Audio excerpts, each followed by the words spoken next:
Poštovani gledalci, dobrodošli u još jedno izdanje istorijskih istina. Upravo se nalazimo na jednom veoma zanimljivom mestu. To je mesto gde je nekad bio čuveni Vrdnički rudnik. Kao što vidite, sa nama je i naš stari poznanik, gospodin doktor Kišprdilov Svetislav, koji je hroničar ovakvih mesta koje nemaju ni... ne poznaju vreme, tako reći, a možemo tako da se izrazimo, profesore. Mesta gde su neki prolivali krv, profesore, a drugi cveća kitu brali. Da, šta pričaš to za kitu? Nemoj to govoriti, ko možemo da iseče. Samo sam teo, profesore, da se izrazim malo pesnički, znači... Pa ne, znam ja vas pesnike, ne moraš to govoriti. Dobro, profesore, šta nam možete reći o ovoj veoma bitnoj arheološkoj lokaciji? Pa ovdje je nekada postojalo jedno more koje je zapluskivalo, da, sve to. Kao pre 100 vekova, tako sad izgleda ovaj tu deo. Tu je more dolazilo i bila su dva svetionika. Jedan je bio tu, jedan je bio iznad Vrdnika na Kuli. Tu je bio jedan čovek, radio naš Đorđe Čvarkov. On je imao propusnice da pušta brodove za plovni put za Atlantidu. Onda posle su došli i Rimljani, onda su bili balovi, makovnjače se pravilo, onda su pili vina koji svi Rimljani, onda posle su došli ovi drugi, tako, do kraja. I šta se posle toga desilo? Kakva je dalje istorija ove lokacije? Posle Drugog svjetskog rata su došli, dođoš i odneli gvozdena vrata sa ovog rudnika, sebi stavili na kuću.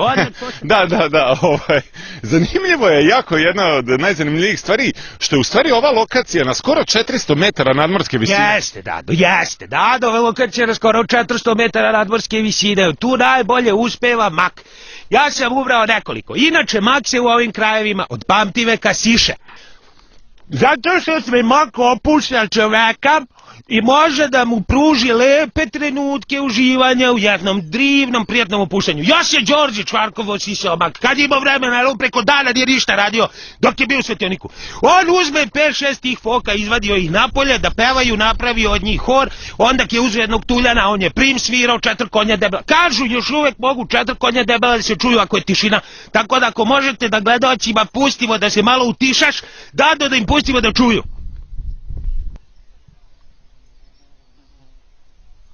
Jesi čuo? Inače, ako siseš maka, još više se čuje.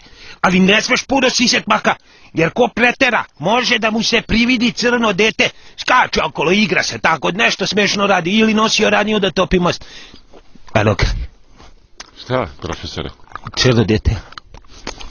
Profesore, možemo da se vratimo na temu, molim vas, srednji vek nas zanima zbog toga... U srednjom veku je živio tu Mirko, on je bio velikoposjednik, imao je ćerku i koniju, jednu sremicu, pravu krupnjaču, imala ovakvu guzičetinu. Mogla je iz zampera da pije sok od zove, iako je stanak, mogla je da radi šta je tela, bila je brza, preskoči odavde odmah u 3 koraka, spusti se dole do Novog Sada. Ona je bila najbolja u mačevanju i ugađanju strelom. I Mirko htio da je oženi i onda je napravio organizaciju koce da se bore oni tu i ko pobedi od tih ljudi da će dobiti njenu ruku za uvek. Kako čujemo...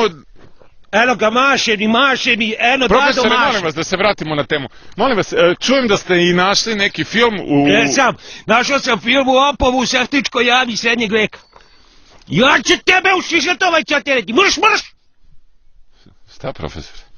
Film da pustite, da pogledaju ljudi, da ja njega oteram. Poštovani gledalci, prisustvovali smo ovom istorijskom činu, ovom istorijskom filmu koji smo imali zajedno...